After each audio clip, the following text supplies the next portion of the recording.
Okay, so this is for piercing. We're going to transfer the design the same exact way we transferred it for the carving video.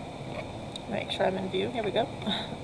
So I'm using my ballpoint pen again, my print off from the internet, or it could have been a sketch you did, whatever you want to use. And I'm just pressing firmly so that I can feel that it is transferring a line into the clay.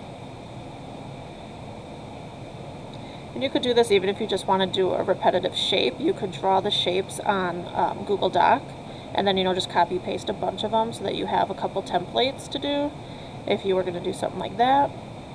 So we can definitely save ourselves some time by printing a few things off or finding something you can trace, some sort of a template.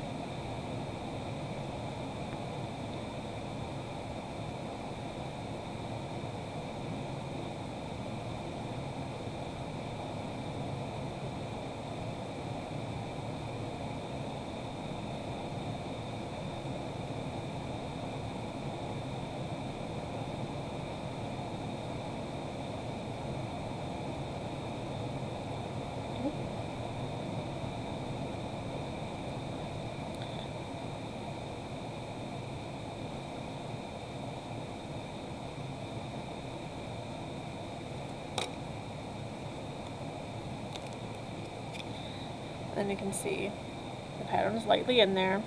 If you want it to be, deeper, you could take your needle tool and retrace those lines so that you have a crisper line if you want, but for me, I think this is good. Now this is still a little leather softer than I would like it to be for carving, so I'm going to just kind of let this get a little firmer before I start working on it. You can tell that it's leather soft by the way I carve, and there's still all these soft crummies, so I don't want that.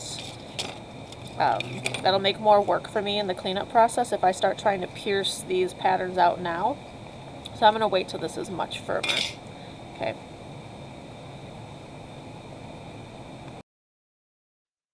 So now this piece is leather hard. It's much easier for this technique. The absolute best tool to do carving and piercing is an X-Acto knife. So I wasn't allowed to send those home with you, but if you can get your hands on one and you really want to try this piercing technique this semester, then you can pick them up pretty much anywhere, Menards, Walmart, Amazon, any craft store. They all have their curbside pickups right now. So if you're really interested, this is the absolute best tool. I honestly wouldn't even try it with something else because it'll just be a disaster. So I'm just going over my lines, and you see I'm not trying to follow them exactly. I'm making little sections cut out, because if I try to curve too much, especially since I chose this really narrow design, if I tried cruising too much with that blade in those areas, I'm probably just going to end up cracking off some of my intricate patterns. So I'm just cutting little sections at a time to remove those parts. So you don't have to try to cut it all out at once. Just take your time cutting out sections as you go, whatever feels safe. Sometimes you might want to have your hand on the inside as well so you can kind of support when things are getting loose.